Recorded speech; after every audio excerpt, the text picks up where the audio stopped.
Good evening, ladies and gentlemen. Welcome back to SFR for round 3 for the Hungarian Grand Prix. And I hope you brought your umbrellas because it's going to be a wet qualifying session, so that's going to be very challenging for the drivers indeed. It is difficult enough around here in the dry. Last time out, we were at the Saudi Arabian Grand Prix where we saw an epic battle for the final lap of the race. It was between Brabit and Ramavaj. Things got a bit too close between the two, but Ramavaj came out on top. And he's here at the Hungarian Grand Prix, which he won last season, and it's his home Grand Prix, so be looking for double glory if he can. Respect to Brabit and Ramavaj, because those two came out of contact and never said a single word in the chat about each other. So that was a very good sportsmanship between the two. I know we've got a bit personal between the two on the track, and ultimately, he fights for the lead of the Grand Prix. Things to get spicy indeed with all the tension and the adrenaline going through, and hopefully keep it clean this time on track. But yeah, respect for those two for not saying a single word and keep it nice and civil in the chat. And also alongside me tonight is Owen Marshall. Owen Marshall, welcome mate, how you doing? Yep, alright mate, back again. And yeah, this first time this season that we've had some wet weather, and it is during qualifying. So yeah, and it is full wets as well, so it's definitely not going to be easy out there in the qualifying session. So expect the unexpected, let's say, in this qualifying session. But yeah, like you said, good battle between Ramavaj and Brabit. Brabit not here today, as you can see. But yeah, championship wise, there is actually, I think, who is it? Ramavaj and Hazara, who are equal on points at the moment, right at the top. Hazara not won a race yet, only been on the podium once, as Ramavaj had won one race, and of course that was from last race as well, with I think it's Glock not far behind them as well, and Brabit as well. So already championship fight really close, as we like to see. Obviously this is only round 3, so it's still a long way to go, but yeah, looking forward to this race today. Yeah, the reason why it's round 3 because the British GP got cancelled unfortunately due to the England game versus the Netherlands. So the other divisions are a race forward, we're a race behind. So it is round 3, and that's why the guys in the championship standings haven't got many points as you would see in Div 2 and Div 3 championship standings. So here's Laser, the man who was fighting for a podium last week, but unfortunately he crashed out at the Saudi Arabian Grand Prix, fighting for P4, P3 I think, when he had, I think it was at the time, Smoke and Glock on his rear. Dorman says, evening lads, evening to you mate, and as we head down towards turn number 1 in 7th gear you go. You barely reach 8th gear, but with the DRS enabled I'm pretty sure you would, but you can see you've taken a late apex through turn 1, trying to experiment and play with the throttle there to see when he can break traction. The back of the car, he's doing it again.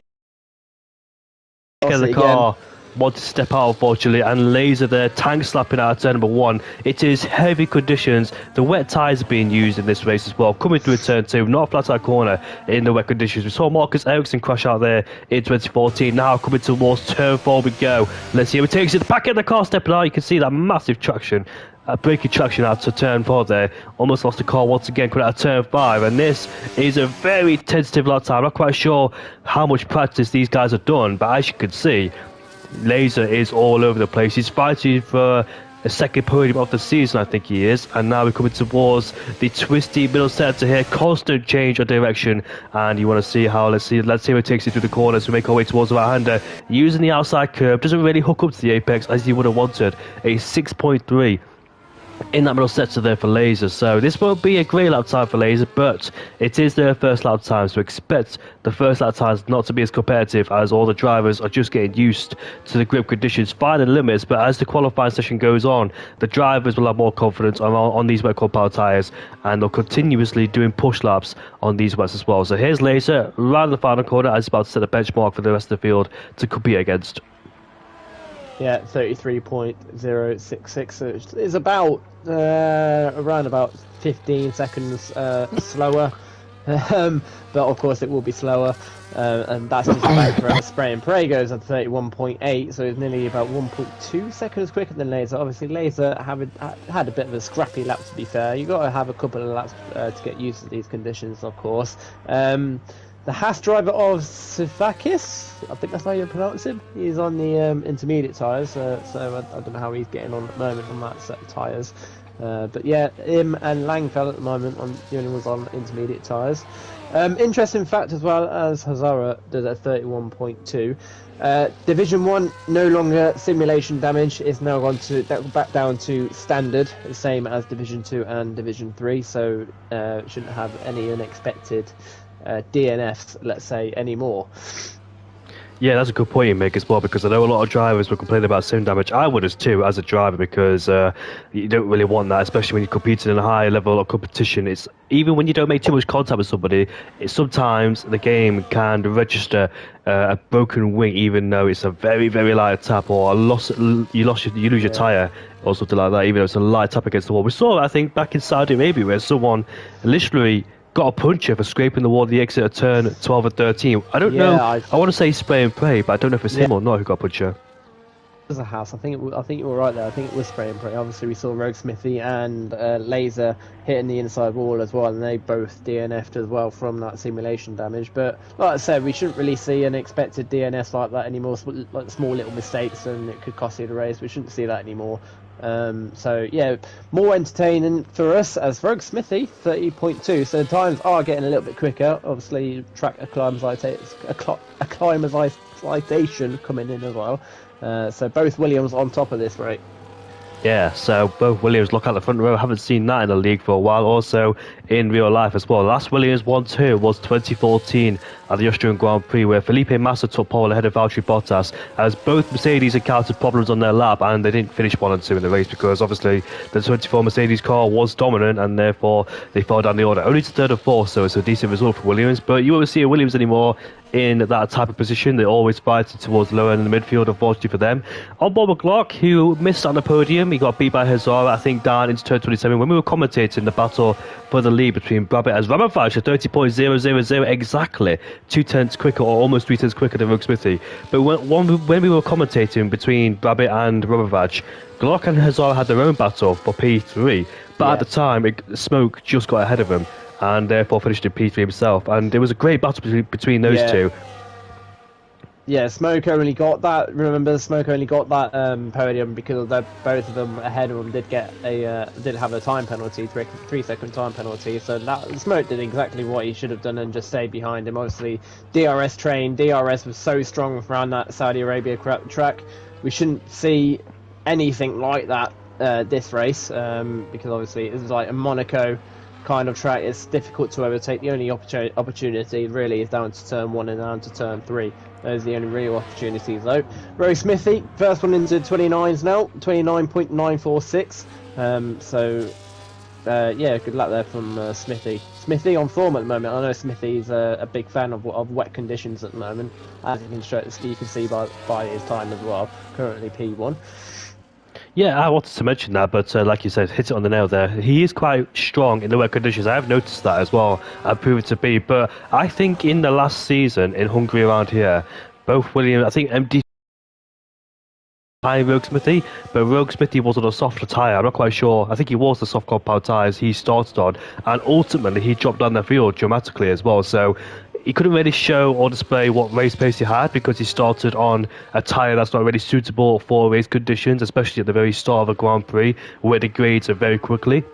He fell down the order. Unfortunately, didn't have a good result. Had to do a two-stop strategy, whereas his teammate went on to take the podium that day in P3 or P2 because Laser finished in P3 as well. Here is Laser. Talk about him. Here he is across the line now. It's going to be a 31.1. So Laser still far away from the rest of the field. We know that's why his pace, but in the wet conditions, it's ever so tricky. Sometimes when it comes to wet conditions, you might see the heavy hitters in qualifying or the race itself fall down the order and have to make their way through. Hazara, look at him, 1.1 seconds up in that Rossetti. He set a 30.8 actually. I was looking at Laser's time there. MDJ goes up to P4. The Ferrari gets nicely out of the way for Hazara, arriving at turn 13. Now, a long left-hander, especially in the rain, can be quite difficult. As you can see, the car sliding left and right as he power slides coming through the final corner, literally shifting around that final corner too. Here he is then, arrives at the scene. Here he crosses the line. Oh, it's only just pole by 400s there, Owen. Yeah, it's right. He saw they drifted around that final corner. Hazara P1. again, track acclimatization. I'm sure we might see some people on the intermediates at the very end of the session, but of course you got to get, because you're used to a dry track, and a lot of these guys I know will be 28.9 from Ramavaj there, great lap there. But like I was saying, a lot of these guys would have been doing their practice in the dry weather. So it's basically they're learning a brand new track again, because obviously it's in the wet. So yeah, a lot of these guys, as you can see already, 4 laps from Ramavaj and Hazara. It's just getting used to the track again, really, in these conditions. Yeah, that was a mighty middle sector there from Ramavaj. He was 8/10 up, a huge 8/10 up, and he put out pole. Funnily enough, Adams qualifying high here in Div 1, but he qualified low in Div 2, which is ironic because it's a much quicker division, and he was slower in the second division. So he's doing a good job in qualifying. He did spin in the final corner last race, and that cost him dearly in that race too, unfortunately. He did have a struggle session, let's say, in qualifying and the race itself. But here in Hungary, looking very handy so far in P5. Can he keep up? He's got MDJ, who also raced in Div 2 yesterday. He had a great drive to the field in the first opening laps, and unfortunately spun out of turn 13 by himself and hit the wall, so that ruined his race. He was high up to P6 from starting P16, 17, I want to dare say, but he's currently in P6 right now with Johan right behind, who got introduced, and apparently, according to this tyre data, he says he's on the intermediate. So are the conditioners lighting up to go on the inters for the light standing water? Yeah, might be. Obviously, Rose Smithy's also on an outlap now on MP3. Laser is on a lap. He's just coming through final, second sector now. He's currently about 2.5 tenths up on his time. So it'll put, I don't know. He won't actually improve position at this rate. So as you can see, Laser actually struggling in these conditions. It's not his strong point, like you said earlier. It's not his strong point. Final corner now. What's he going to set? In the McLaren, he's got a Haas right in front of him. So he might get a bit of a slipstream onto the way to the line, and he does a 30.9. So he's into the 1 minute 30s now. But again, like I said, he's still in P8, so he didn't change position there. I'm interested to see what Rogue Smithy could do, and Johan too, on those intermediates now. It looks like the track is started to lighten up a bit and get more grippier, and the conditions won't be as tense as it was a few minutes ago. And GC Travels the Vlog says, watching. What have you seen, Owen? MDJ just went up to P2 on those wets, 29.8. Obviously, apparently, he just bought the game yesterday. He's currently I think he's currently a reserve in Division 2. So for him, he's just getting used to the whole game, really. So yeah, MDJ, good lap there from him, 29.8. But yeah, it's nice to see MDJ back on the grid once again. Obviously, he was a contender last season in the championship, I think, anyway, in Division 1. So yeah, nice to see him back again. So let's keep an eye on Rogue Smithy now, because he's on the intermediates, and this will always almost lost the car. He had a massive slide out of turn 5, and that would definitely ruin his lap. He was a 10th up in the first sector, so I think the conditions lighten up. But as you can see, Rogue Smithy tried to push on these inters. He's still got 5 minutes left to go in his qualifying session, so he's got plenty of laps to try and produce a mighty lap time. We've got Ramavaj out there now on the inters, so we are starting to come to intermediate phases now, as the rain wasn't as tense as it was a few minutes ago. He's lost a bit of time, evidently, in the middle sector by losing the car at turn 5, but actually from wets to inters, he hasn't gained a lot of time, has he, really? No, but the way it's going, if he can ace this last sector, he can jump up to P2, because how close it is at the moment between himself, Hazara, and MDJ. So here he comes now on the final corner, and he will set a 29.1, which apparently is he's just aced that last sector, 8/10 on his previous time. So yeah, good sector there from Rose Smithy. Expected lap time of a 29.8 with MDJ, but actually, like you said, 8/10 in the final sector, and he's going to go for another quick push lap on these inters. You can do more laps around on the intermediate tyres, unlike the dry tyres, because obviously the dry tyres, it's very easy to overheat them in one lap as well, where on the inters and wet it's not quite as easy to heat them up because of the surface temperatures as well, and the tread on the tyres, where it doesn't get very hot on the inside. And Laser, they're taking a lot of curb going into turn 11. We've seen plenty of that as well. 5/10 up as Laser, but obviously I think he's on the wet tyres still, so he needs to get back in the pit lane. And if he does get back in the pit lane, Owen, I think he'll only have one lap to do, won't he? Yeah, he will. He'll have to if he's going to do anything now. He has to bit this lap, and he's doing exactly that. And he'll only get one chance to set an intermediate time, whereas everyone else is pretty much all on intermediates already and getting used to used to the conditions once again. At this rate, because they've already been on the wets, it's going to feel like now they're moving on to intermediates. It's going to feel like it's a dry track for conditions a little bit. It's going to feel like you're on a dry track once again. But yeah, only Laser, Clusser are the only ones on the wets now. Everyone else is now on intermediate, so it's definitely intermediate conditions now. Exactly, Laser left it a bit too late, so only one lap for him. So McLaren's strategy is not working well around here in Hungary.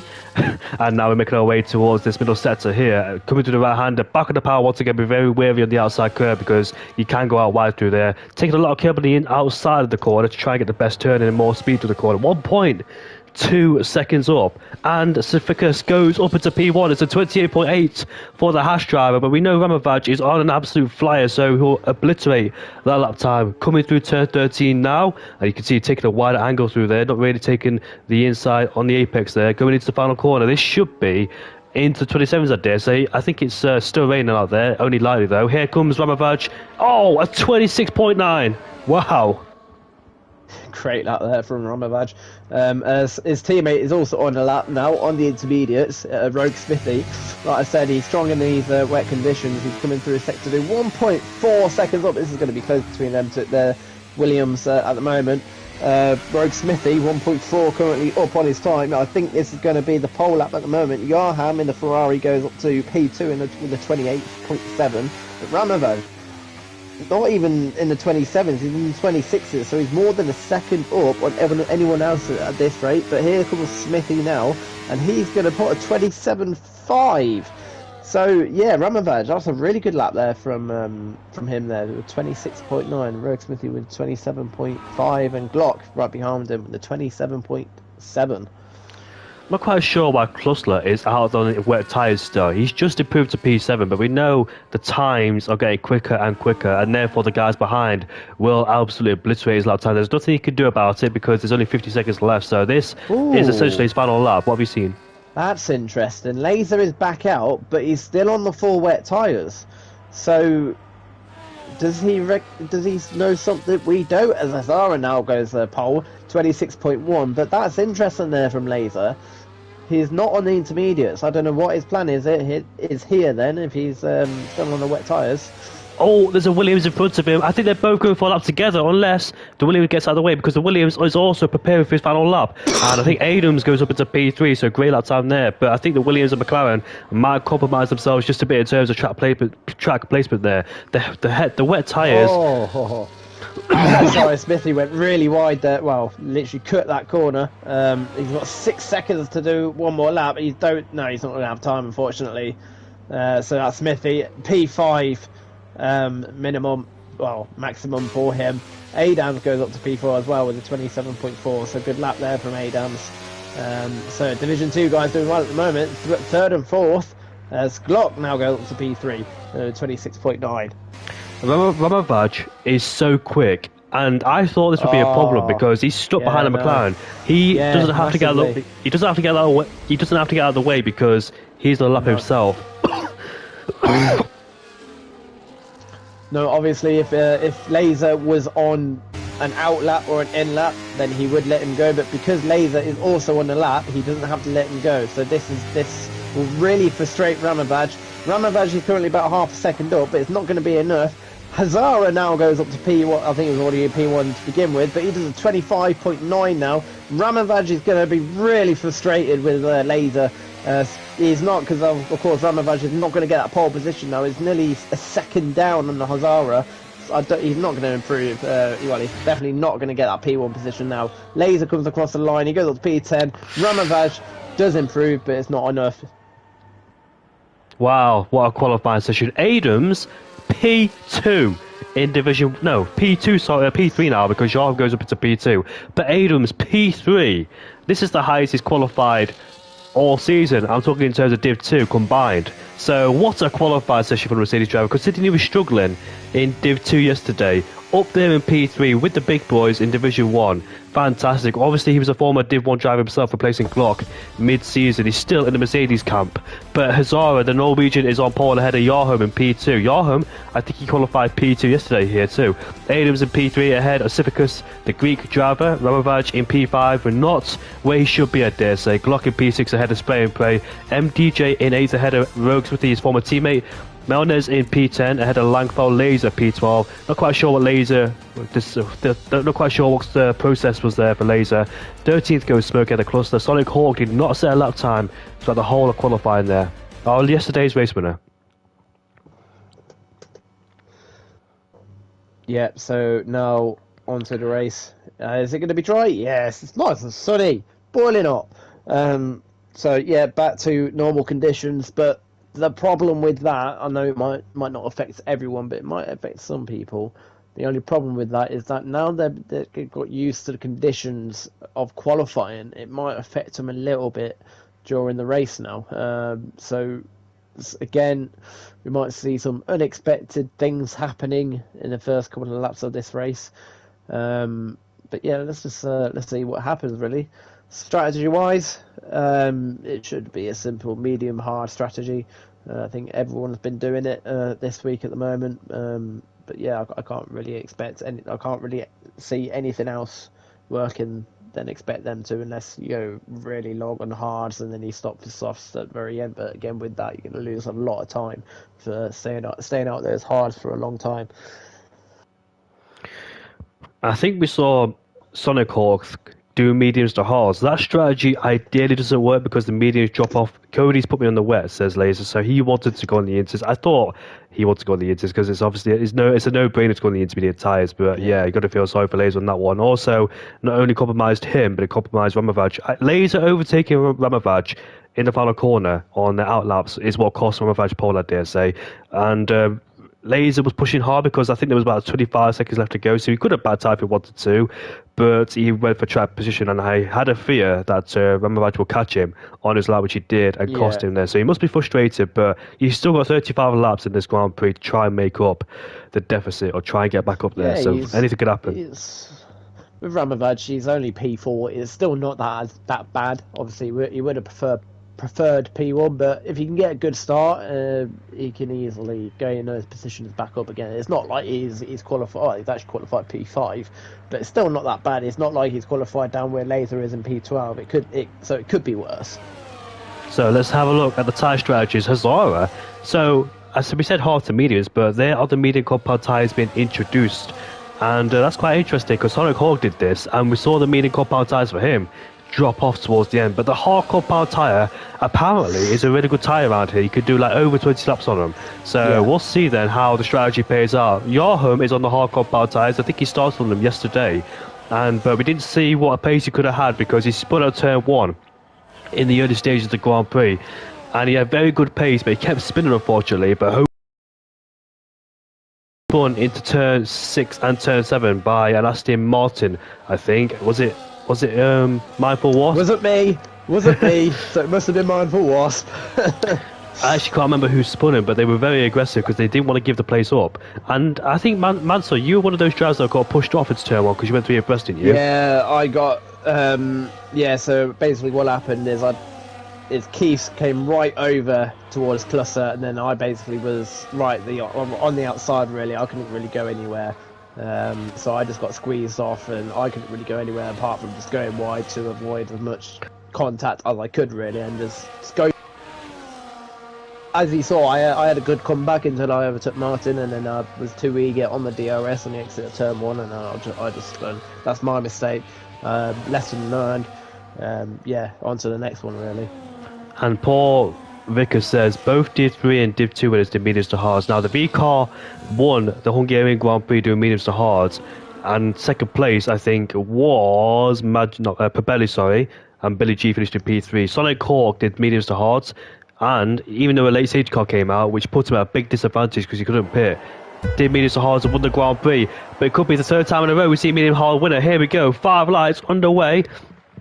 And now we're away for the Hungary around here at Budapest, and let's see who gets a better start. It should be the mini winner of Azara, but he's got Joachim up the inside. That's a Haas. Sivicus trying to go down the inside. Will it be his abreast again? But Hazara later breaks there. The Ferrari makes contact with the Aston Martin, and they both end up making contact. Unfortunately, Sivicus leads the Grand Prix ahead of Glock. Hazara back with the attack. They're going down into turn 3 we go. Has Hazara on the inside line to try and take away P2. He makes contact with Glock on the rear left tyre. Glock not willing to give the place up, but it was a very late lunge there for Joachim. Joachim once again down into P10, so he's had a very bad start once again, and it's cost him dearly this time. And we're seeing the good pace he had, but unfortunately too many mistakes were made. Both Williams going side by side. That's Rogue Smithy versus Ramavage. Both Williams are on the same tyres, the hard compound tyres, so they're looking to go for that normal strategy on hard to mediums. There's a scrap for P11 in turns to turn 6, turn 7. Both Alpines making contact there, and they're going side by side once again. Klussler bounced over the curbs, and Langfeld just stays ahead of his own teammate. I think the bit of debris is floats up there,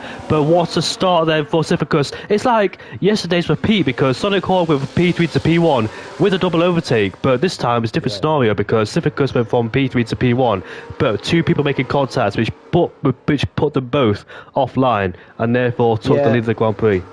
Who is it? Hazara and Johan both went wide at turn 1, so Sivicus took the advantage really.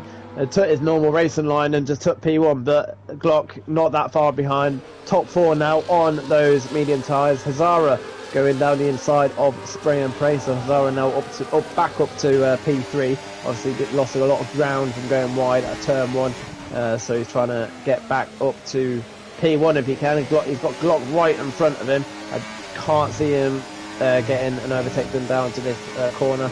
No, he doesn't. Of course, he backs out. He's happy where he is at the moment.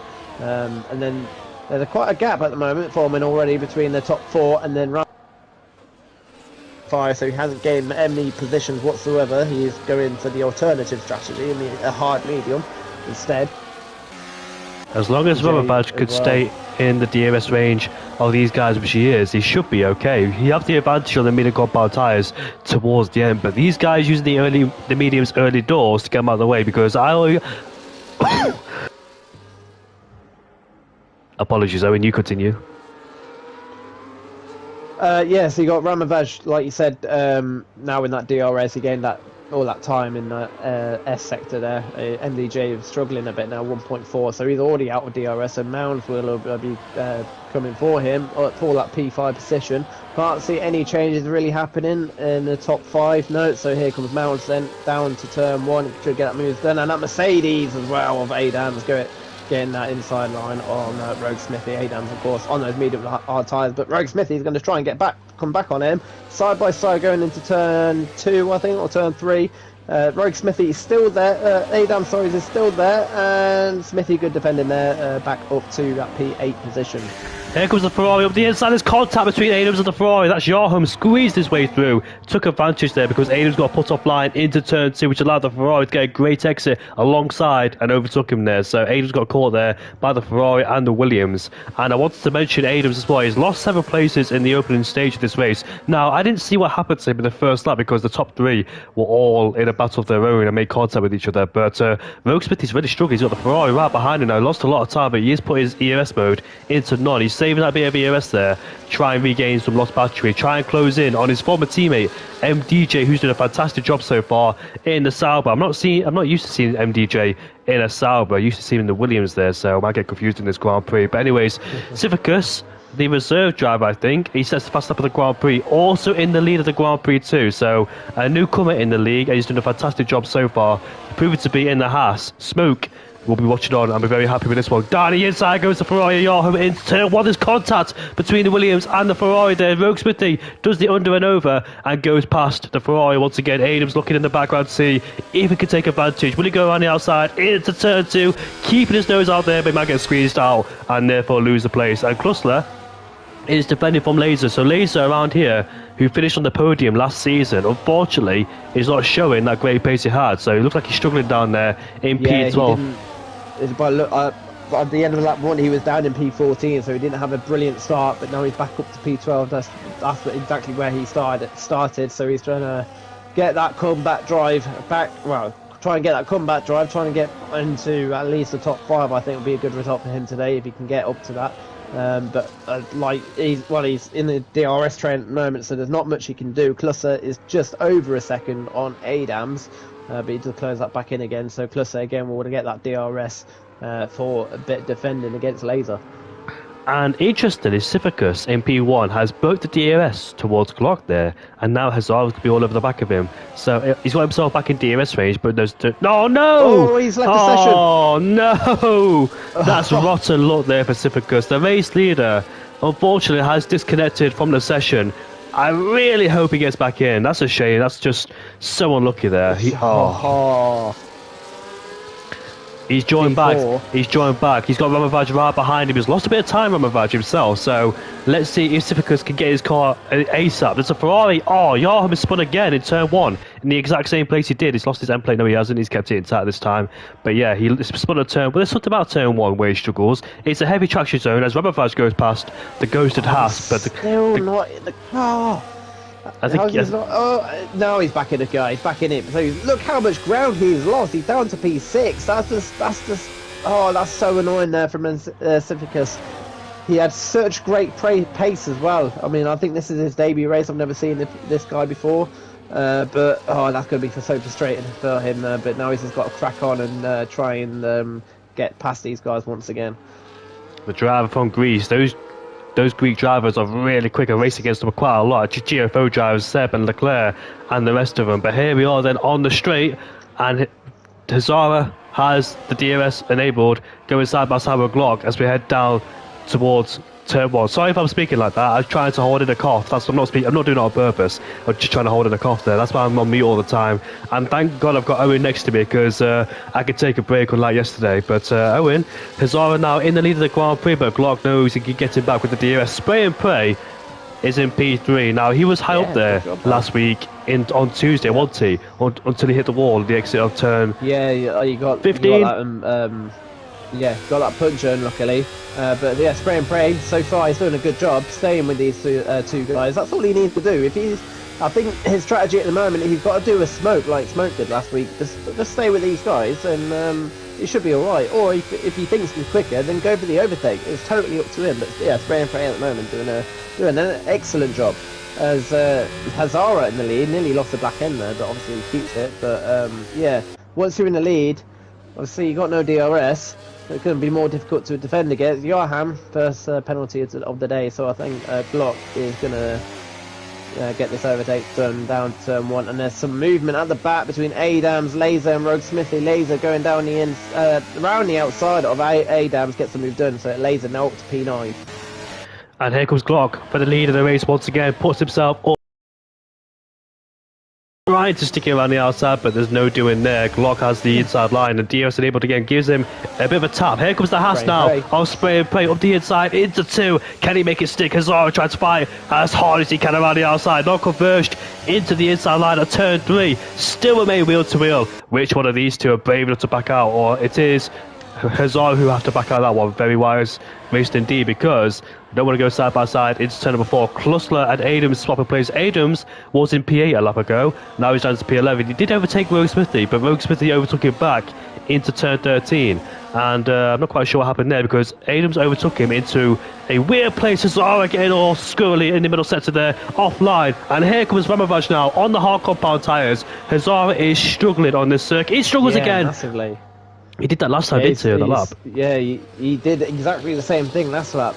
So now Ramavaj Mounds and Safarkas and MDJ all in this battle for P1 at the moment. So top 7 currently in a battle for P1.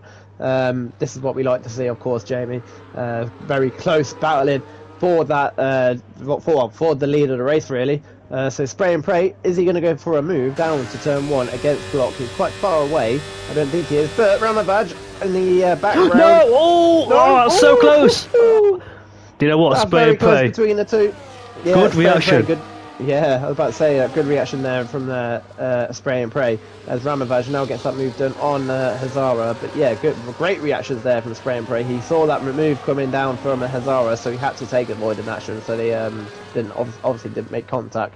But obviously with that, it's cost him a little bit of time for Spray and Pray. But you'd rather take that avoidant action than getting any damage or obviously any spinning, of course. And Hazara breaking so late, defending from Melners and almost making contact.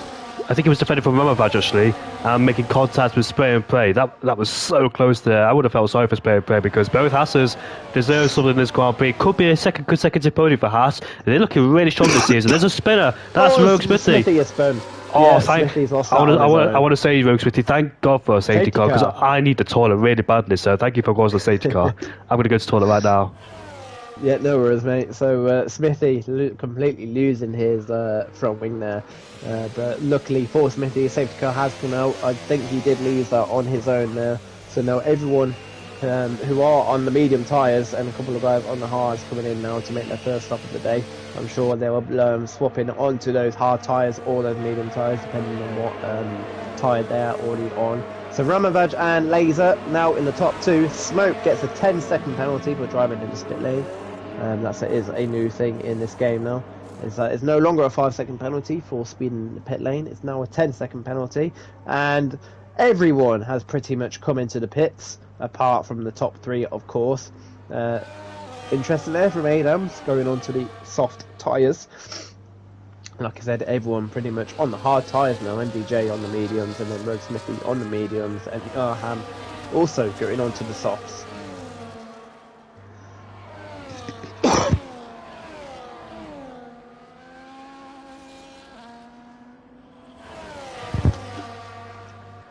So, Ramavaj in the lead, with Laser right behind him. Laser, of course, starting P12, but he was coming back. He just overtook Smithy before Smithy obviously spun. But obviously when he pits, he will be about 20 seconds down toward 20 seconds you're going to lose in the pit lane. So I wonder what he'll do, well, what his thinking plan is now after this safety car ends, because obviously he still needs a pit. Well, top three does, of course. So this might work out for Laser, it might not. But obviously because he's down in P12, I'm sure he would rather have track position as well. Then you got Langfall in P3, also on the hard tyres, and then behind you got Glock, who's basically now the provisional race leader. So he's pitted. He could probably go to the end quite early on though, as Adams has come back into the pit lane along with who's at Smoke as well, also into the pit lane. So they're not happy with the tyre choice they're on. Oliver, I see you. He says, what does he say? He will return to start my season in Belgium. Obviously that will be next week. So Oliver finally going to be starting his season next week in Belgium. So it'd be good to see you there, Ollie. Hello, Owen. Hello again, mate. So, some people have picked the top three, which is Langfell, Laser, and Ramavaj. Now, usually you think that's the wrong thing to do because you always want to be in the freshest tyres when the safety car comes out. But actually, what we saw from Sonic Hawk yesterday is impeccable defence against the likes of Calvin Racing and Burmeister, and I think it was Cassidy too. But saying that though, those medium compound tyres were quite old, even though Cassidy was on new soft. So those guys behind on brand new tyres, the top three on old tyres, was that the right strategy call for Ramavaj? At the same time though, Ramavaj would have had to pit again if he did go on the mediums, because the mediums can't go towards the end of the Grand Prix. Him doing the alternate strategy. That's the only thing I can suggest, is that that's the only reason they've stayed out, is that because they can't, well, they know that they won't be able to go from the mediums from where they are, well, from lap 10 to lap 35, so they're basically going to be doing 25 laps on those medium tyres. I don't think that can happen, but they can now probably extend it to a soft stint at the end maybe, but yeah, we'll just have to see what their plan is now this safety car has come out. We've seen some miracles happen as well with tyre save. We did see it with Berimi and Dragon when they had to extend their stint on those mediums, and one more lap would have been a puncher for sure, but the Haas is under massive pressure from Spray and Pray once again as we go down into turn 1. There's Laser, then a Langfo. Here comes Laser, here comes Hazara up the inside. Is he going to be late again into turn 1? And he makes the corner stick, but he can't get past the Haas. And here comes Glock now, wheel to wheel with the LP driver as we head down towards turn 2. Goes around the outside, he spun him, and Langfo's in a spin. Luckily, he gets back on the circuit, so it's only a half spin, but has demoted him down to P8 now. So that was very aggressive there, as once again we see the McLaren team orders, unlike in Hungary this season, this year. Glock has labelled, Laser has let past Glock, and he's up into P2.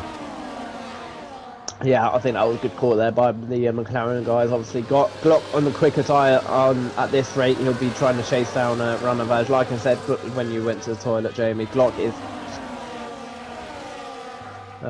so if he can get past Ramavage, he might get some clean area if he can obviously get past Ramavage and then pull into the second off. If he can do that, he'll be in, well, clean air hopefully, for him, for his sake, let's say.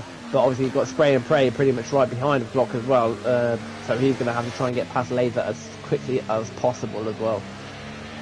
Plenty of movement going on in this midfield as we round the final corner to go to lap 12. DRS will be enabled as we go onto the main straight. Once again, Hazara 2/10 behind Spray and Pray. Will he look for another move up the inside? Spray and Pray is reacting to that move. Smoke gets a 10-second time penalty for speeding in the pit lane, and that's his race essentially over, unfortunately. Yeah, so he Smoke, he got a 10-second penalty when the safety car originally came out for going into the pits, and then he pitted again to get rid of that 10-second penalty, and now he's got it again. Talk about penalties. Spray and Pray has just picked up a 3-second time penalty in a very unusual place at turn 3. Cut the corner literally in turn 3. You don't really see drivers pick up penalties there, so that's a very odd place to pick. Oh, Laser there, as you can see, sliding into turn 6 and turn 7. Is this the move for the Haas? No, made contact, and Hazara has lost his end plate, I think. Yes, he has. Unfortunately for Hazara, the Norwegian driver has lost his end plate, and a trip to the pits for him is necessary because it was a constitutive effect when Laser and Spray and Pray made contact. Hazara was in the wrong place at the wrong time, and now he won't be winning this Grand Prix, unfortunately. The Norwegian driver in ETA, and he'll be dropping all the way to the back of the field once he makes his pit stop. So Glock is with Ramavage then. Here we are around the final corner as we make our way to lap 13. This should be an easy overtake in terms of the DRS, the tyre advantage and the pace advantage. And here comes Glock, moves to the right hand side and puts himself into P1. Here comes Spray and Pray, who puts himself into P2. That's an easy move for him considering the tyre difference between Laser and Spray and Pray. So let's see how the strategy works out for Ramavage. We know he's still got to pit on those medium compound tyres, and Glock has got a long way to go on the hard compound tyres. 22 laps to go still in this Grand Prix, as Sonic Hawk is ahead of Johan. I think 22 laps is doable on these hard tyres. Hard tyres around here don't really suffer that much with tyre wear, but the hard tyre is definitely the racing tyre around this track. It is indeed. We saw yesterday as well the hard compound tyres do move favours for Sonic Hawk, even though the guys behind pitted onto a brand new set of mediums and softs and still kept him at bay with his mighty pace. He's in P12 so far, so he's hanging on to the back of this DRS train. Laser's losing ground. He's got to suffer the long-term pain before he goes on to a brand new set of mediums and tries to hunt him down. Melners is under pressure for MDJ on the medium compound tyres. So here he is up the inside into 13 we go, but can't quite make it stick. We know he's got to pit still, or he has to pit to make another stop because he can't go towards the end of this medium compound tyre unless you've got really good tyre life, of course. We've seen miracles happen with tyre life because unexpectedly, likes of Draugen, who took those medium compound tyres a long way in the race. So Hazara goes into the pit lane then, and unfortunately will not pick up another podium. He's retired. That's his first retirement of the season. Here comes the Sauber on the inside. That's MDJ. Late move. The AlphaTauri might get a switch back on here. He has DRS, and they're going side by side now, having DRS in the back of the McLaren. Side contact is made between the two. MDJ then has the inside line, but will the AlphaTauri try and stick around the outside to go down the inside turn 3? No, he's pushed out too wide there, and MDJ claims the place, and the RB, sorry, not the AlphaTauri. Sifakis in the Haas hit the back of Maldis. I don't think any damage was done, though it hasn't, so he got away with that in Sifakis, but some time lost there from that little tap on Maldis. Sifakis currently P7, Haas doing a good job at the moment, currently P3 and P7, so yeah, a good job there by Haas at the moment. And unfortunately, the Savarkis, I think, and Spray and Pray were the same strategy at the start of the race. So I think they double stacked and he lost even more places. So that's a big effect on the internet and double stack, which cost him a lot. What could he have done if he was still up there in P1 and P2 where he should be? But unfortunately, internet connection issues are a massive downer in any sort of racing game. Laser holding up this pack behind him. MDJ optimistic to get past his old rival. Here we are then. They were fighting for a championship in season 14. Going side by side into turn 1 we go. And MDJ takes the place away. But here comes the RB. Mona's looking to strike 2. Take advantage of the suffering McLaren on them hard compound tyres. And they're going wheel to wheel now. Laser's still sticking there. But the RB should have the grip around the outside. Go around the outside into 2 and claim the racing line into 3 if he can. Let's see if he does. Laser's still there. And he gets on the grass slightly. And here comes the Haas of Savarkis now. Here he is. Puts himself up into P6. That was so close there. And also, Rogue Smithy looks to take advantage too. Trying to go around the outside into turn 5. Not ready. Oh, he gets pushed on the gravel. Oh, he got pushed in the wall there. But that's not a place you want to go side by side, unfortunately. No, I think Smithy should have backed off of that move there. Laser did nothing wrong there. Laser was ahead, and as now Smithy has left. Apparently, he did have better internet for this race, but that has not improved. Well, I don't know if it's because of a PlayStation issue. He said he had a PlayStation issue last week. That's why he lost connection twice. I don't know if that's the same again this week. It might be the same, to be fair. I reckon it's a rage quit, you know. But anyways, it could be. Yeah, Ramavage is still sticking in the DRS of Glock, so it's not bad pace from him considering he's on them old car compound tyres. Glock is not really streaking away. Here comes the Haas of Savarkis now on Melners. Here we are then side by side on the straight, and he puts himself up into P5. Next target is MDJ. Is he on course for a podium? Because we know MDJ's got to pit again.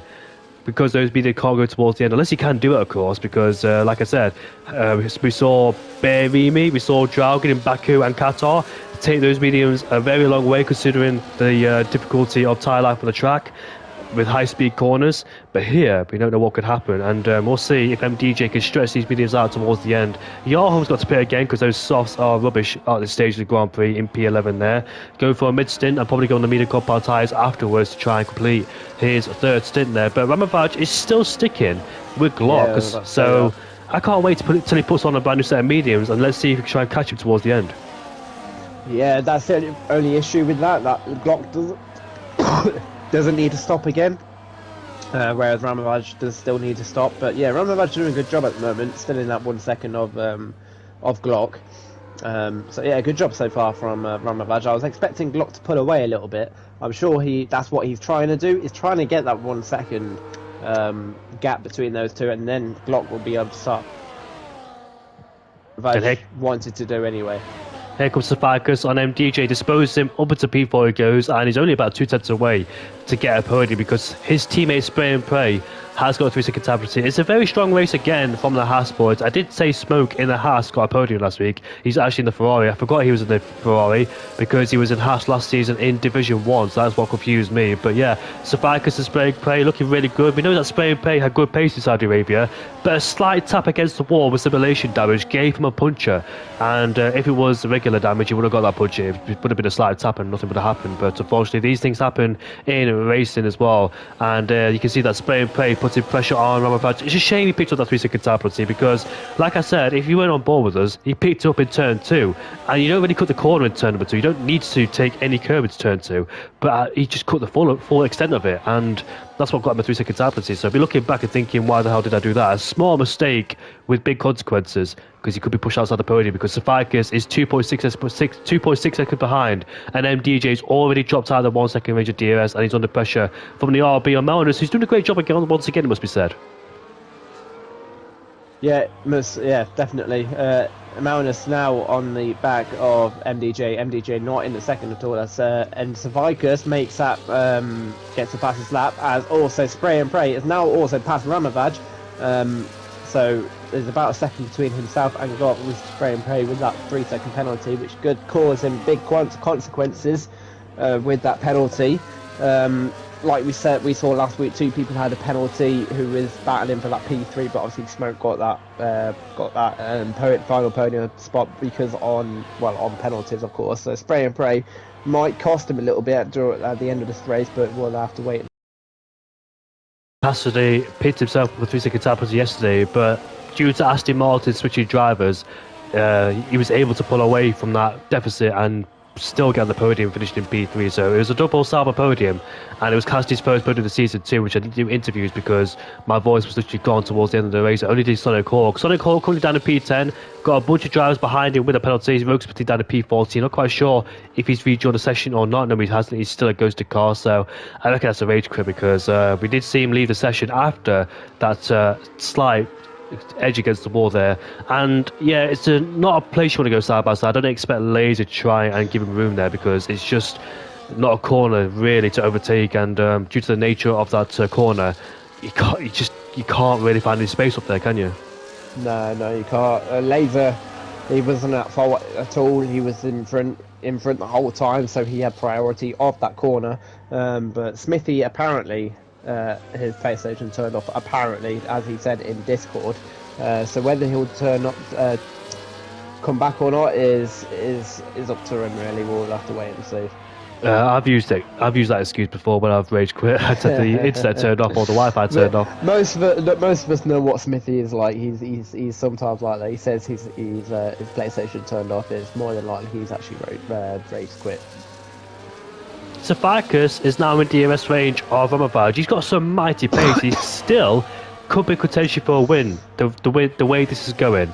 So watch out for Safarkas in P4. Got some mighty pace. We did see his early pace in the first stint when he took the lead, and now he's back up there into P4. So hopefully his internet in Greece is sorted out and he can challenge these boys for the top 3. And also you can see Ramavage getting a really wobbly exit out of turn 13 there. The hardcore power tyres then start to suffer. The hardcore power tyres he started on, same with Laser and Langfell further down the field. They got the motive push backwards quite a lot actually, and here comes Safarkas then up into P3 he goes, and let's see then, it's a double Haas podium, and I think it could be a double Haas podium because we know Ramavage has got to pit again and Melnus is quite far behind, so both Haas's could end up on the podium. It all depends how much time Ramavage can gain once he goes on the medium compound tyres. Ramavage can't afford to leave it too late because we'll run out of laps to try and catch the others. Yeah, Safarkas, I reckon. Spray and Pray picks up another penalty there, so that's now 6 seconds of time penalties for Spray and Pray. That's going to cost him a lot, as you saw yesterday from Martin's penalty. I think Jamie yesterday, Martin has 6 seconds of penalty and dropped right down because obviously that late stage car as well. But that's going to be huge now. That's like, I don't know, like a 10-second penalty. Well, I know it's not a 10-second penalty, but that's what it's going to feel like for him now.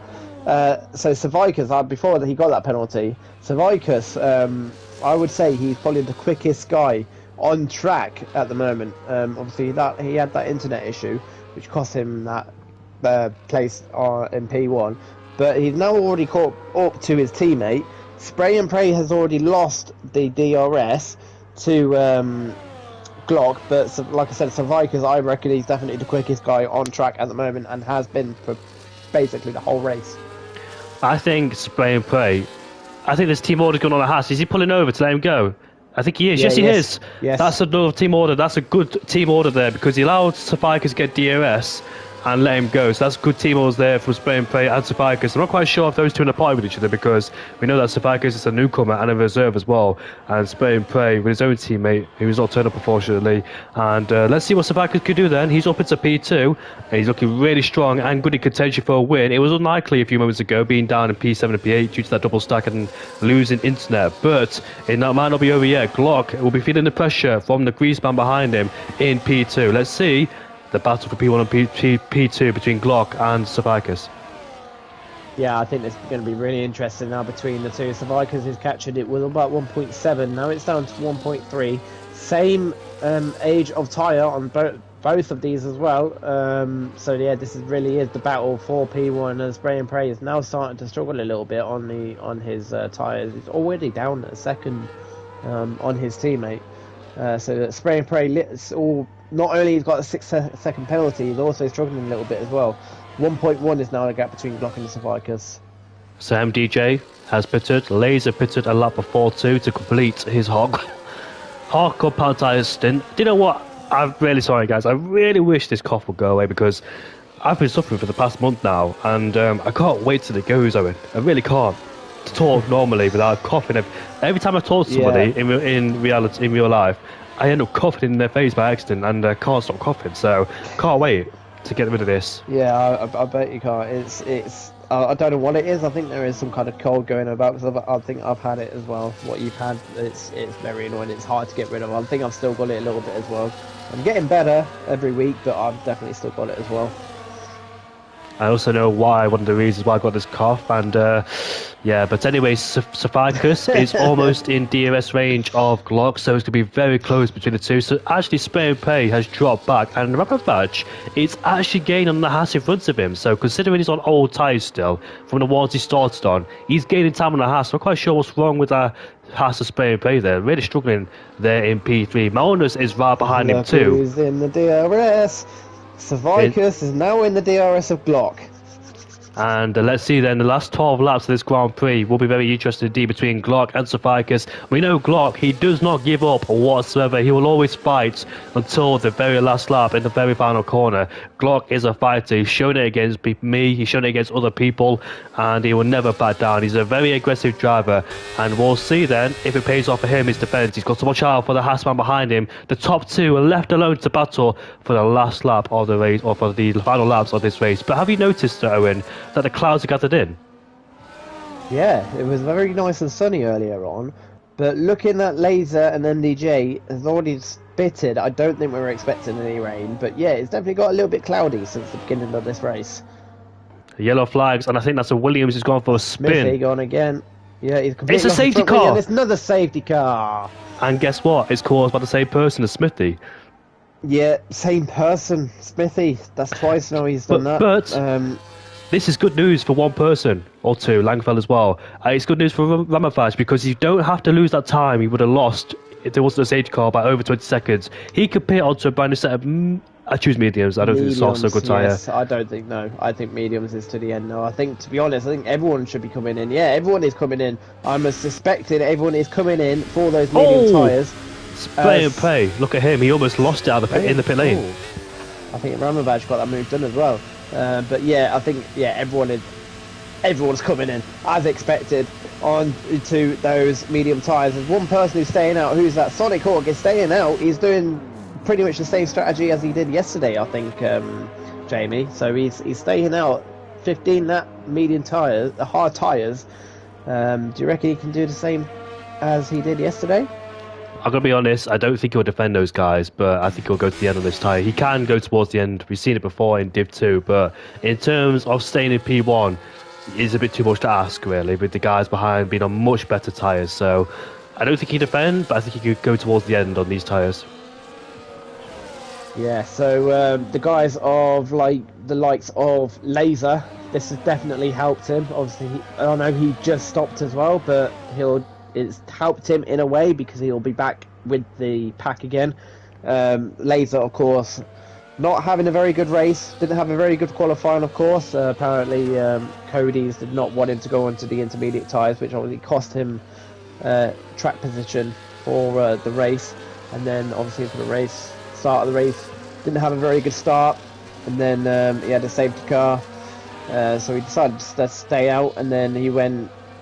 And then obviously got overtook by a load of guys because obviously he was on the old hard tyres compared to everyone else. But then now he's back he's now in P11 on those new medium tyres. But this definitely helped Laser because obviously, like I said, he'll be back with the pack again. A good swallow again, Owen. I've drank too much. Yeah. No worries, mate. You carry on. So Sonic Hawk in the lead, on 15 lap old hard tyres. He has also got a penalty. Just going to have a quick look, see what penalty it is. It's a 10-second penalty, so I'm guessing that is for speeding in the pit lane. So that's not going to go down well for him. I'm not 100% sure. I know he won yesterday in Division 2. I'm pretty sure he did the same strategy yesterday. But yeah, Sonic Hawk on those hard tyres, the only one on the hard tyres, old hard tyres as well. So people on the softs is Spray and Pray in P6, Langfeld P10, Yaham, Smoke and Rogue Smithy. Rogue Smithy luckily did not get lapped Very lucky as well, because obviously when he had that spin, Glock was coming around the corner where he spun. There's a spot position between Yarham and Smoke. Yarham, of course, did come into the pit lane to change that tyres. Smoke not having the race like he did last week. Smoke finished on the podium last week, but at the moment he's down at P12. So again, another race to forget, but with this safety car, it's definitely helped him to obviously reset and see what he can do from after this pit of this safety car and come in. So it's the Vicus. Oh, sorry about that. I had myself muted twice. I muted myself on the PlayStation controller and the mic itself. Big news, Jamie! I don't know if you've just seen. It's just started to rain. Oh. We got another twist in this. We got another twist, ladies and gentlemen, in this race. The intermediate tyres, depending on the intensity of the rain, let's see if the intermediate tyres will be used in the latter stages. Another twist in this race. We don't know who could be the winner. I was going to say everybody is on a level playing field in terms of tyres except Sonic Hawk, and Sonic Hawk is in the pit lane. He's going to be. I think he's going to be coming in for the intermediate tyres. You've seen that it's literally just started to rain right now. Then he's gone onto the intermediate tyres straight away. I am guessing anyway. I think Spray and Pray's going to follow in him as well. Spray and Pray's following in him. Sonic Hawk, what tyres does he go on to? Saying he's still on hards. Oh yeah, he's serving that 10-second penalty, but there is intermediate tyres. Yeah, he's going on to those intermediate tyres. A lot of guys are going on to the intermediate tyres. Four guys on the intermediate tyres. Yarham, Sonic, Laser, that's a big name. Laser on the intermediate tyres as well. Well, I don't know if this strategy is going to work. If he's going to work with these guys from P11 downwards, it's got to rain very heavy now, hasn't it? It's got to rain super heavy if they want to make the tyres work. Yeah, if this works for them, it's going to be massive. Because, like, look, Spray and Pray is also already caught the back of this pack. So, yeah, if this works out for these four, it's going to be massive for them. And the complete right strategy. It is getting a little bit damp. I already can see that, but yeah, it's definitely still too dry. And I think the safety car will be in this lap now. The pack has all joined up together again. Harry Kane says, "What happened to Hazara?" He said that last week as well. What happened to Hazara? But this time, Hazara got caught up in another person's incident. An innocent bystander. It was a constitutive effect, and he lost his end plate with two people making contact into turn 8 we went, and unfortunately retired for the Grand Prix because he lost a lot of time. But with two safety cars, he could have been back in this.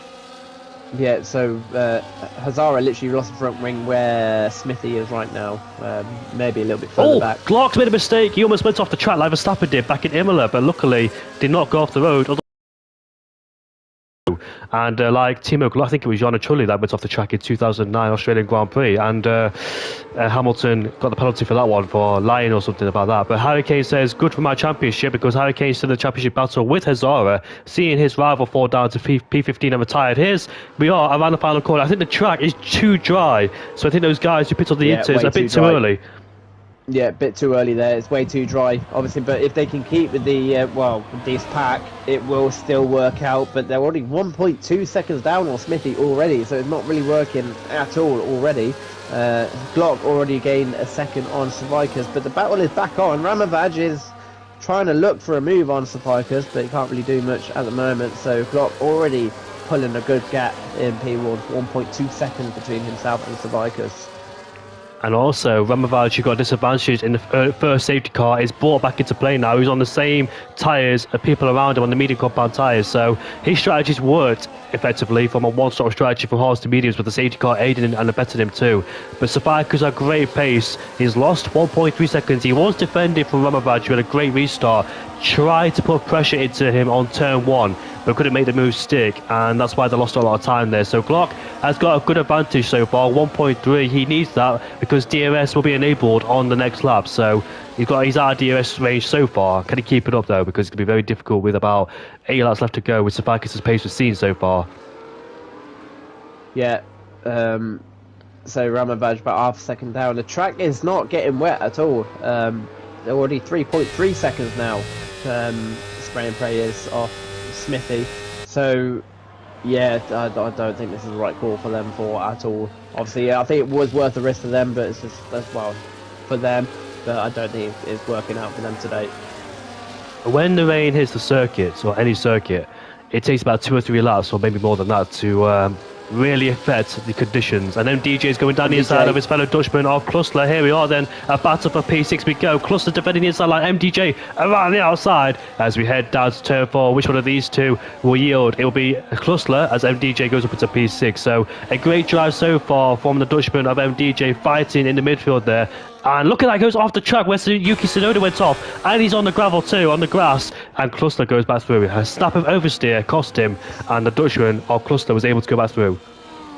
Yeah, but one little mistake gave Klussler the advantage to go back through there. So Klussler back up to P6. MDJ would have to do the same move again on Klussler to try and get that place back. Savicus within a second of Glock. And this is looking very good. It's looking very good so far. Sorry, you lagged a bit, so I thought you stopped talking there, but yeah, you lagged. Sorry. That's alright, mate. No worries. You had lagging issues throughout the race, and I thought you stopped talking, but you were continuing. So I tried to make sure that it was either lag or you stopped talking. But here we go. It's turn 1. That's Adams. Adams up into P5, so he's really benefited from this. He's up into P4 now, and considering what happened to him yesterday, he really struggled around here. But I think the RB Melnus is coming back on him. Adams does have the DRS, but as we head down towards turn 2, there might go 3 abreast in the background. The Sauber, the Alpine and the other Alpine, but Adams is up into P4 and muscles his way past. However, MDJ is demoted into P7 now, still hanging on in there. They're contacting in the wall, and he's out of the race. Both of them in the wall together, and another safety car has been deployed. And MDJ is not out of the race, he still gets going again. But I've seen this before, when both of them go in the wall together like that. They connect two wheels, and unfortunately both veered off into the wall. And that's Klussler's race done and dusted as MDJ once again having a good race, but unfortunately contact with the wall is made, and this time lost his whole wing. What's going to happen now? The safety car is out. Will the conditions worsen in this race? We've got 5 laps left to go. That's really hard now. What do these guys do? I think the bottom 4 will stay out, but looking at these conditions, they've not worsened off at all. Spray and Pray was about 8 seconds off Rogue Smithy, so the conditions haven't really worsened, and as expected really, everyone is staying out. So see if the top 4, well, bottom 4 sorry, also stay out. And we got someone who's coming in. That is Smoke, or is it? Yeah, it is Smoke coming in.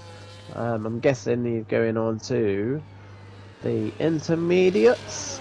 MDJ, of course, no surprise there, coming in as well. Yeah, it's a Smoke onto the intermediates as well. Yeah, let's see if that works out. Like I said, I don't think the conditions are worsening at all. Let's just see what happens, really. So this is the 3rd safety car of the day as well. We haven't had a safety car all season, and now we've got a safety car 3 times this race. And in Hungary too, because Saudi Arabia you expect a safety car virtual, but actually we had none of them. And with the walls close to each other as well, with the DRS and contact inevitable, and here in Hungary we've had 3 safety cars, like you said, so caused by the Dutchman on MDJ and Klussler, and also Rogue Smithy twice as well. So Hazara, I bet he looks back at this and wished he stayed in this Grand Prix, because 2 safety cars came out since he retired. Yeah, obviously, yeah, it's what you should never finish a race early, because anything can happen. As Glock has gone off the track, and Savicus has taken full advantage of that, because Glock's gone off the track. He's not Glock wasn't actually on the track, so Savicus had the chance to go through, and he's got that move done. Oh, has he? No, Glock is going to retake that position. Well, trying to, but I don't think the game's going to let him. So Savicus has taken that position. I didn't see the whole of it. I only saw the aftermath of it. So, when Savicus overtook him, was Glock fully off the track? Glock was fully off the track. It was fully on the grass, let's say. Yeah, and Savicus look at some. I think Glock is very frustrated. I think he's trying to say, look, that's my position. I should be back in that position. But he's trying to get past. But I don't think the game will let him. Yeah, the game was telling him to let him back through again. So that's gonna frustrate him. If someone's off the track, you're obliged to overtake them because they're off the track. And we've seen it in the past before where people have spun on a safety car. Perez, that's a good example in Imola. He went off the track at I think it's Piratella at the top of turn 8. And in 2021, he overtook 2 cars, but got a 5 or 10 second time penalty after the race because the 2 guys overtook him off the track. Obviously, you can't slow down when somebody goes off the track because it's not allowed. So you got to overtake him, a slow-moving car that's made a mistake. So Glock has to set up a P2. There's no point going back down the inside because the game won't allow you. It's legal overtake for Safikis for P1. He's allowed to do it. Yeah, he was, like I said, the Glock was fully off the track. It was Safikis obviously took the chance and done that, took full advantage of that. But yeah, Glock very frustrated there. Obviously, there's no point trying to be aggressive towards Safikis. That's Glock's mistake. It wasn't Safikis' mistake. It was Glock, all Glock that was. So yeah. Like there's a spinner. It's Adams. He's in the wall. Adams has spun under the safety car, and that's 2 people now that's done that. He's lost an end plate. Do you know what? It must feel so embarrassing spinning on a safety car. I've been in the lead of the race, and I've spun under a safety car myself. Well. It is so. What? Safety car's going to be in as well. It must feel so embarrassing that doing that. I've done it myself before. Yeah, I think we've all done it. It's the worst feeling in the world, especially when you do it on the lap that the safety car's going to be in as well, and you get front wing damage. It just tops it off. I'm like, well, that's my rest done. But yeah, that's very unlucky there for Adams, and I'm not expecting another safety car now. But obviously, the way the race has been going, anything can happen now. Safikis, who was leading, and who's that in the pit lane? That's Williams in the pit lane. He's got a 10-second time penalty. Aiden's got a 10-second time penalty as well. So here we are around the final corner. Rose Smithy gets a drive penalty and another penalty for speed in the pit lane too. Here we go then. Glock is looking to take the lead back immediately then. Let's see what happens going down to turn 1. Safikis goes defensive on the outside, making Glock go all the way around the outside. Slight contact is made on the bodywork there as we exit turn 1. Both tentative on the throttle there with the track conditions worsening on traction as we go down to turn 2. Down the inside goes Glock. Can he make it stick? Yes, he does. They're both sliding out the corner, and he takes the lead of the race away from Safikis there. The conditions are definitely worsened off a little bit now because Laser is all on the back on Langfeld. I think the crossover point is happening right now. You can see the raindrops now pretty much hitting the track, so the conditions definitely worsened off. So these intermediate runners are definitely going to start to take advantage of this. Obviously, not long in this race to go now, not 32 or 35. Do you know what? If the Inters are the better tyre, Laser is in a position to win this Grand Prix despite his qualifying results, and he's struggled in the wet too. And here he is then. First target is Langfeld, but he's stuck right behind him in the slow speed corners. And let's see if they can Laser try and send one to the inside into turn 13. He's got to be very careful of Johan right behind him too, because he attempted a few moves when he was behind him. As we now exit the corner, Laser's got to be aggressive, and here comes Johan on the inside, but he can't make it stick and has to stay behind for the time being. Then Laser being so frustrated there, he's got to get his elbows out, he's got to make the move now. The track conditions are in his favour. The longer he stays behind Langfeld, the worse it gets, because both Ferraris are right behind him. DRS is enabled, but it could be disabled. And here comes Safikis then for the lead of Grand Prix. As we go down into turn 1 we go. He goes up the inside, and let's see, can he try and take the place away from Glock? Yes, he can, and he puts himself into P1. There's Ramavach, also looking to take advantage. Where's Laser? Laser's up into P5. He's got a Ferrari behind him. Langfeld, he's lost 4 positions. There's contact in that turn 3 between the Ferrari and the Sauber, and Langfeld, he's lost like 5 positions in 2 corners, and these conditions are definitely not his anymore in his favour. Definitely intermediate tyres. DRS disabled, that's massive news again.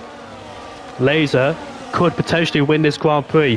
The track conditions are in his favour. He's on the better tyre, but his tyres are 7-lap hold, so not really, because Smoke, MDJ's and Sonic Hawk's tyres are better. So, has Laser got the pace? Can he try and get a win here in the Hungary? He finished in P3. All these guys are struggling. They are struggling. Glock is struggling massively. Ramavage all on his gearbox, trying to get the move done. Mound's also struggling as well, of course. Laser all on the back of him right now. Laser, he's got to take full advantage. He's only got 2 laps left to get these overtakes done quickly as well. He can see Savikis in the distance. He's got past Mouse now. MDJ following him. I think Contact everyone made. behind him. Everyone behind him is following in as well. He's going to get past Ramavaj now. That's now P3. Round the outside of Glock, his teammate. That's P2. He's got literally 2 laps to get Survivors. I think he will do it. He's going to do it, of course. He's on better tyres now. And MDJ is on the podium here in Division 1. He downloaded the game yesterday. He's looking for a podium as we go into turn 1 we go. MDJ takes a very weird approach going down to turn 1. Here comes Laser. He takes the lead of the race away from Survivors. Those people who pitted on the safety car, the strategy has worked. And he is with a 3-second time penalty. Or 6-second time penalty. 6 seconds. Yeah, both Ferraris got 6 seconds. M-Play too, so actually Joachim might be on the podium because you can see that M-Play is missing there from the Ferrari. There was contact when he was stopped behind a Red Bull into turn 14. He's gone off the track, and here comes Joachim around the outside into turn 5 we go. Should be an easy move with the lack of downforce that Smoke is suffering in the Ferrari. What a change in this race, what a change. This trajectory of the race, the way this was going, it was going to be between Glock and Survivors, but actually we're seeing a different top 3 than what we saw a few laps ago. Ramavaj has also pitted as well from P8 to P13. They've all pitted now for intermediates. Glock and Survivors are the leaders for this pretty much the whole race, battling out the whole race for the P1. Both not pitted, so they are really struggling right now. Ramavaj is going to catch them up in no time. It's crazy what Rain could do in this Grand Prix, spice things up and completely mix the order, because Laser and MDJ are unlikely to win or be on the podium up there P1 and P2, but the battle for the lead is not over because MDJ is on a better tyre, and as you can see, 4-lap difference or 5-lap difference. We're on the last lap of the Grand Prix. Can MDJ make a return and win in Division 1 as we go down into turn 1? MDJ does not feel comfortable to go down the inside into turn 1. These two were 2nd and 3rd last season on the podium together, where it was Ramavaj who won his own Grand Prix. Spray and Pray is spun, unfortunately, so both asses there who had great success in the opening stages are now falling down the order due to being on the wrong tyre. And let's see then what happens. Sonic Hawk could be on the podium in P5. He struggled last season in Division 1 and he's on course for a podium because the two ahead of him are on the wrong, well, got a 6-second time penalty, both of them. So Sonic Hawk could be on the podium in Division 2 for winning and Division 1 for being in P3 with no podium, with no penalties. Now, so, MDJ, can he find a way past? I'll let you talk over for the last few minutes of the Grand Prix.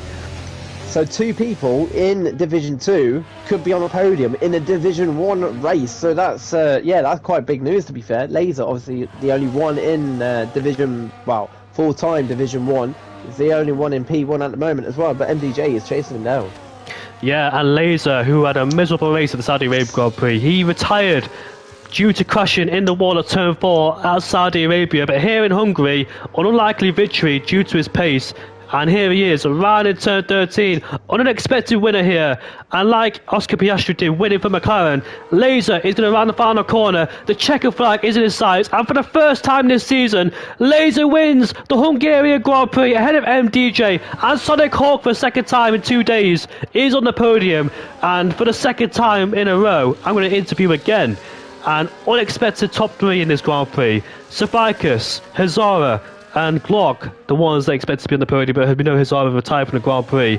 Unlucky to Survivors, unlucky to Glock. They had great pace, but the safety car and the rain came at the wrong time for them. It's all about timing. It's all about being on the right strategy at the right time. And this is what happens when the rain comes in. It spices things up. Laser, who got disadvantaged in qualifying due to the rain, prevails here in Hungary in the rain to win. That's a quite a twist of a story there. Yeah, great race. That was a brilliant race right at the end there. You had, like I said, you had who was it? Survivors and Glock trying to get that win, but obviously that rain cost them a lot. So Laser takes that win, took full advantage of the conditions and took the win. Wow, what a crazy race indeed. Unexpected players finishing the top 3. Laser gets the fast lap of the Grand Prix too. Let's invite them to the podium, Owen. Yeah, I'm getting them in now. Thank you. Unexpected top 3. Both Ferraris, considering their struggles in this race, they've fallen down the order due to a spin and penalties. P4 and P5, so great race from Joachim and Smoke. Ramavaj, Survivors and Hazara, Glock, sorry. The big 3 in the top 3, fighting for the whole race. Unfortunately, got disadvantaged by the weather, and they stayed out there. And that's what happens when the rain spices in. But Laser, he'll be very happy that an unexpected victory after struggling here in the race and also in qualifying, and retired at the Saudi Arabian Grand Prix, is on top again. And MDJ, who finished second place last season in Hungary, finishes in P3. And Sonic Hawk on the podium for 2 days in a row, so I get to speak to him twice, which is amazing. He's a very, very nice guy. He's been around in SFR for a very long time, an admin, and he's doing a very good job so far in Division 2. He's on course for a championship fight with the rest of them, Cassidy, Calvin, and the rest of them, of course. But I think MDJ is here. We're waiting for Sonic Hawk, and we're waiting for Laser. Sonic and Laser, you here? Yes. So we'll start with Sonic Hawk, considering we finished in P3. Sonic, mate, wow, that's 2 days in a row. I'm speaking to you again, mate. You're on the podium, and this, I dare say, was an unexpected podium for you because you were in the midfield, fighting along with P12 in the first stages. What point in the race did you think that you'd be on the podium? Never, mate. In fact, I was very surprised that the guys I didn't pick for wet tires, so I was never expecting the podium, to be honest.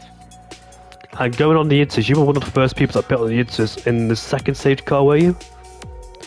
Yes, that's right. So I knew the weather was coming, and I was hoping that the safety car doesn't come in on the second lap, and that's exactly what happened. Unfortunately, I had a 10-second penalty because Smithy lagged out, and I actually had to overtake him. But yeah, otherwise I would have probably been ahead of Laser, and probably maybe P2 was on chance, but yeah. Laser always had the pace to win the race. The two stage cars really helped you because one, it got rid of your 10-second tire penalty, and also you were back in contention. I think did you put onto a brand new set of Inters in the third stage car? Yes. So I thought I was anyway running last on the final safety car, so I thought why not get a fresh set of tires, and it actually helped me out a bit. Yeah, and also luckily both the Ferraris ahead had 6-second time penalties, so that kind of helped me get P3. Well, what a race for you because you were looking to score in the midfield. Sorry about that. You were looking to score in the midfield, but it changed dramatically as well in that Grand Prix. You were in P5, you had great pace as well, and you're on the podium for the second time in a row. Talk us through the crazy race because that was very dramatic as well. Yeah, I mean, I guess the entire pack was divided into 2 packs. I think there was a big gap. There was one basically DRS train ahead and another DRS train behind. So yeah, I mean, we were all basically jostling around for positions, and I was just trying to observe, see if somebody makes a mistake and take the opportunity to make a position, because all these guys are fast. You never really can underestimate them and make a lunge on them. So you just have to wait for the opportunity, and I basically grabbed the opportunity when I got it. You were there at the right time, right strategy, and put some good moves as well, because the two Ferrari boys had a 3-second tire penalty, 6-second tire penalty, so I take it you knew that, and therefore you could set up for P5, knowing that those two had a penalty? Yeah, definitely. I mean, I was taking it easy, plus the conditions were not easy, despite being on the inter tires, the grip wasn't great out there. So yeah, I was just trying to take it easy, stay within the 6 seconds, and then basically hope for the best. Well, congratulations for your first podium in Division 1, because I know you struggled last season. I said it yesterday. You struggled in last season, didn't you, in Division 1? Yeah. And here you are, scored a podium in the highest division, even though you were a reserve driver and a Div 2 driver. So it must feel good, though, Sonic. Yeah, definitely. I mean, of course, we also have to consider the circumstances under which I got it. It was not on merit, so yeah. But yeah, I'll still take the podium. Congratulations, mate. And you take it as you go. You take every opportunity that comes towards you, and you did. So, utilised it really well. The Ferrari boys had a 6-second tire penalty due to their own mistakes, corner cut in. So, yeah, you deserve that one with no penalties to your name at all. So, congratulations, mate. Owen, you got any questions for Sonic? No, mate. Carry on. Again, Sonic, great race there from you. You took full advantage of the conditions. So yeah, GG to you. Cheers, mate. Yeah, congratulations to Sonic Hawk on the podium. I'm happy with the top 3 because I get to speak to the top 3. I like them all, and unexpected top 3 in this race.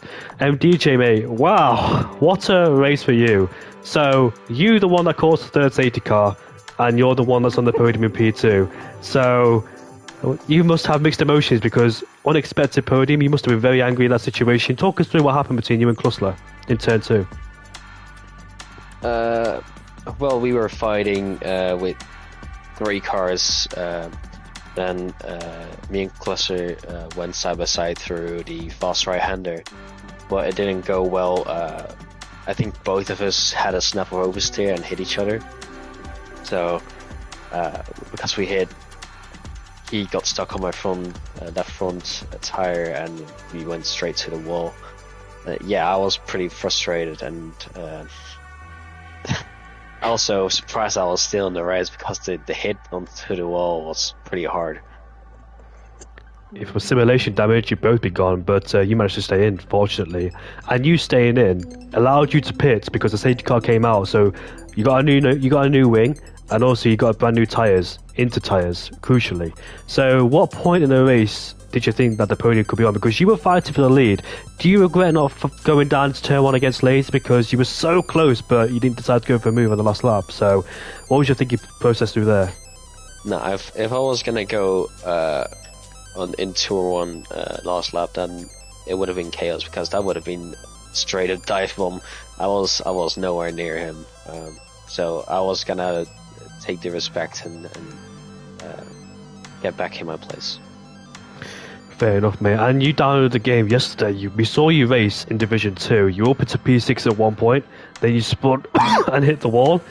But here in Division 1, your pace was phenomenal, because I know you said you didn't like the game and you wanted to quit racing. Your last appearance before Hungary Div 2 was Las Vegas. You spun in that race in the sprint and you won it in the feature. But are you considering coming back full time? Because your pace was amazing today, and I want to see you back full time because I reckon you could be up there. I am reconsidering, and it's not because of the pace that I have, or not because of the handling model. It's more of a personal issue that I've been actually quitting league racing. So now that's kind of fixed. So I'm trying to get back into this pattern. So basically, MDJ, is that an announcement that you're back? Sorry, can you ask that again? Yeah, I'm saying, so basically, is that an announcement that you're back? Not an announcement just yet. I'm still looking at it, and I'm reconsidering for now.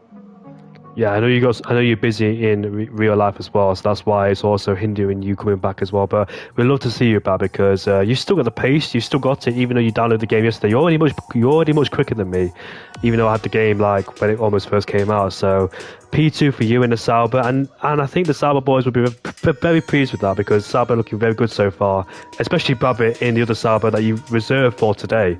And he also finished in second place in Saudi Arabia, so more points added to Sauber.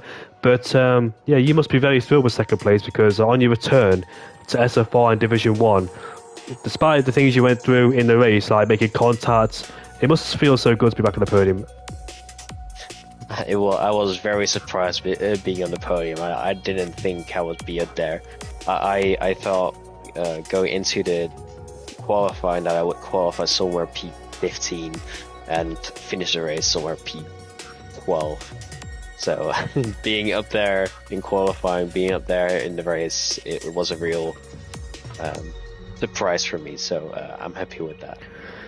When you went to the pit stop for the third time, did you take a gamble to go on the inters? Did you know that the conditions would get heavier? Because sometimes when a safety car comes out and the track is like dry/greasy, and with only a few laps left to go, is it hard to make a decision, or did you make that decision because you had nothing ready to lose in that time? Well, I was thinking about going to the sauce. I was actually going for the sauce, but then literally last second before I went into the pit box, I changed it to inters because I was thinking maybe it will rain just a bit harder and the inters will work, and it did. So it worked in my favor.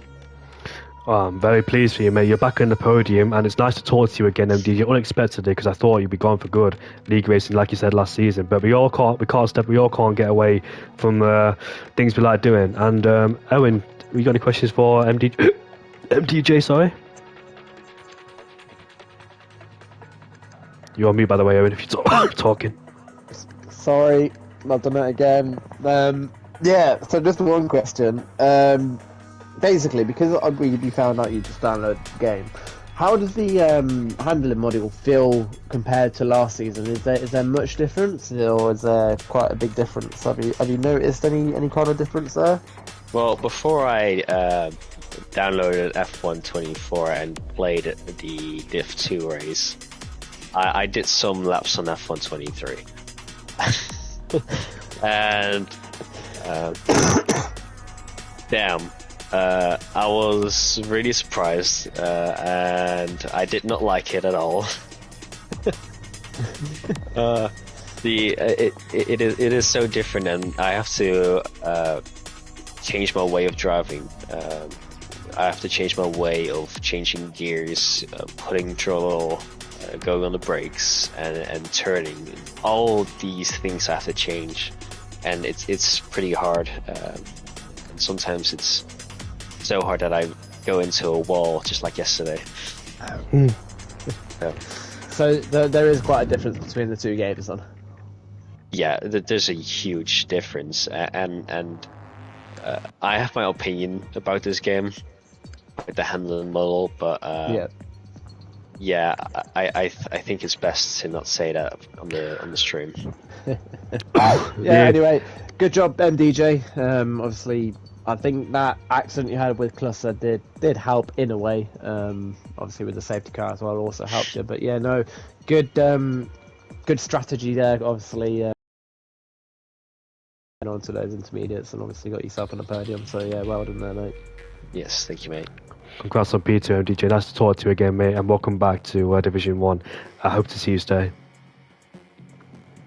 And moving on to the race winner, Laser.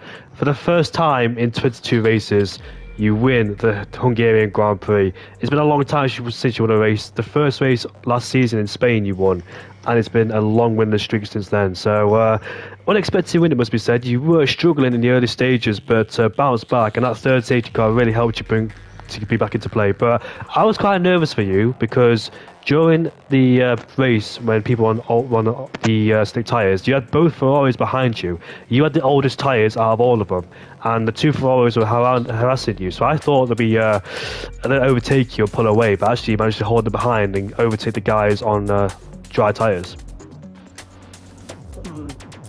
Yeah, I mean, I was a bit nervous about them. I didn't want them getting through, but they both had penalties, so I wasn't that bothered. I was more bothered getting through all the dry runners and then keeping MDJ behind. He almost made me regret letting him run off.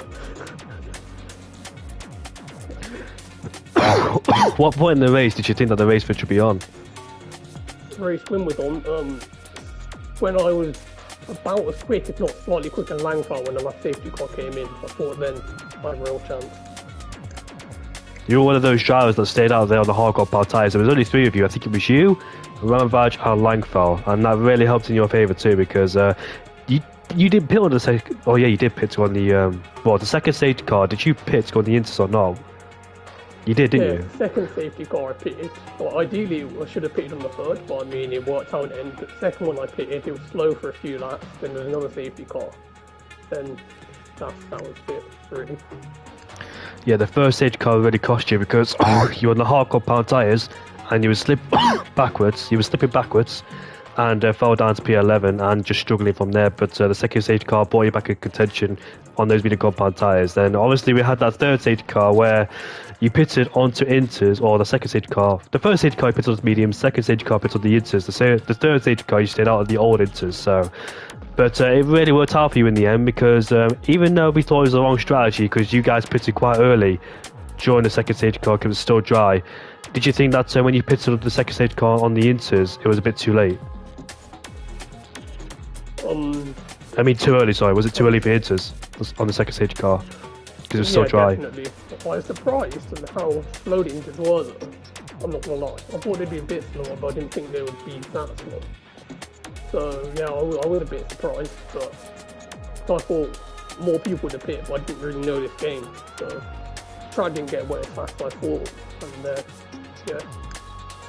You were fighting for a podium back at the Saudi Arabian Grand Prix, and unfortunately you crashed. So the lows from the last Grand Prix to the highs, and you must feel really happy now because it's been a long time since you won a Grand Prix.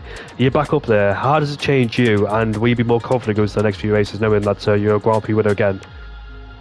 Yeah, definitely. That win was crazy. Probably the most weird win I had. My pace wasn't too bad. I just had the most unlucky race ever until that point. In quali, Jeff made me go on a wets when it hit inters, and for whatever reason. Also, in the race, I chose the wrong strategy, and then twice I chose the wrong strategy, and then in the end I managed to win because it swung in my favour right end, so yeah. And the rain gods really helped you as well. They brought you back into play. How does it feel in that moment when you're on better tyres than everybody else? You're overtaking people left, right and centre. How does that feel knowing that you're about to win the Grand Prix? When I was actually overtaking him, it actually sucks. So I know I have to get past these guys. I don't want to be attacked from like Ferraris and stuff behind. And actually, a Ferrari did give me a nudge, but I got away with it. But when I was about knew I was going to win around the last corner, it felt amazing. Were you nervous on the last lap with MDJ all at the back of you? Yeah, I knew though. I kept it clean and enough ahead. He wouldn't do anything stupid because he's quite a good driver. So yeah. So I just needed to keep it clean, keep a bit of a gap, and then go from there. So I was really nervous, yeah. And it all worked out for you in the end. So congratulations, Laser, on your victory. And how do you feel for the Belgian Grand Prix next week? Sorry. I am not sure, to be honest, mate. I've not really done any practice round there for a very long time, so I'll have to see. I usually do alright on it though, so hopefully it's good. Well, thank you very much, Laser. Nice to see you back in P1, mate, and hopefully we can see you challenging for more wins and podiums because last season you only scored 3 podiums in 22 races. The first 3 races, then you went a long time without a podium. Then finally you got a win here today. You haven't been on the podium this season, have you, at all, until now? I was on the third in the first race. Came third. Yeah, I thought you finished on the podium that race, but I couldn't exactly remember because I've got a lot to remember. So I knew you picked up a podium, but I just couldn't remember how or where. But anyways, congratulations on your second podium. I think it was the first race of the season in Bahrain. I think that's when you got that podium. Yeah. But I do remember speaking to you, Laser, earlier this season. So it must have been Bahrain, your last podium. I think Bahrain. I got one, binned it in Jeddah, and I'm back here. So yeah, 3 races, 2 podiums and a win. So not too bad there. But anyways. You and your teammate seem to be working relatively well with each other because team orders were orchestrated for you and Glock. Obviously, you let Glock go because you want older tyres, but Glock didn't put up too much defence against you either. So I think you two are working well. We saw it in Bahrain, and we're seeing it here in Hungary too. You both worked well together back in Saudi Arabia as well, before you crashed. Yeah. Cheers for reminding me of that. I don't ever forget about that. But yeah, there's no point of fighting someone that I know is going to get passed anyway. Like, there's not really number one. Whoever's on a better pace, better strategy gets the call, really. Like, I let him go when he was clearly faster, and then he didn't really fight and let me go when I was faster. So it works both ways. But hopefully we maintain that throughout the season. Yeah, hopefully you do, because you're working well together. And once again, I've got to say unlucky to Glock, because he was looking like he was going to win the Grand Prix with him, Safikas and Rumavaj fighting, but unlucky for them because the rain period came at the wrong time, the safety car came at the wrong time too, and they were in a bit of predicament there. So yeah, your teammate unfortunately in the wrong strategy, and the guys who were at the back of the field went towards the front of the field. That's how much rain can change the race, can't it? Yeah, with the back marker body, so 1, 2 and 3. Yeah, that's literally it, because the guys, you don't want to give up track position at any track, and you don't know really what to do, what's the right strategy. In hindsight, it's easy, but in the moment, you don't know, so you just stay out there. And seeing the rest of the guys stay out there, you think, oh, we're all staying out, so we just need to struggle, we need to survive this period. But the guys at the back don't have nothing to lose, really, so they can take that gamble, and at the end, it just paid off for all 3 of you. Yeah, pretty much. But anyways, what a Hungarian Grand Prix that was. An unexpected top 3. We were expecting Glock, Safikas or Ramavaj to win. but we ended up with a different top 3 on lap 34 with Sonic Hawk, MDJ, and Laser, who took P1. But anyway, thanks for the top 3 for joining me in the interviews. And Owen, thanks again for commentating with me. Been a pleasure as always. Yep, as always, mate. I'll see you back in Belgium. Looking forward to Belgium. Yeah, see you then. We're finally done at the Hungarian Grand Prix, and we move on to the Belgian Grand Prix this weekend in Spa, and also next week in Div 3, Div 2 and Div 1 we move on to the Belgian Grand Prix. So see you all in Spa. It should be a good race there, and we'll see what happens in those 3 divisions. But for now, we'll see you all later. 3 different winners in the first 3 races.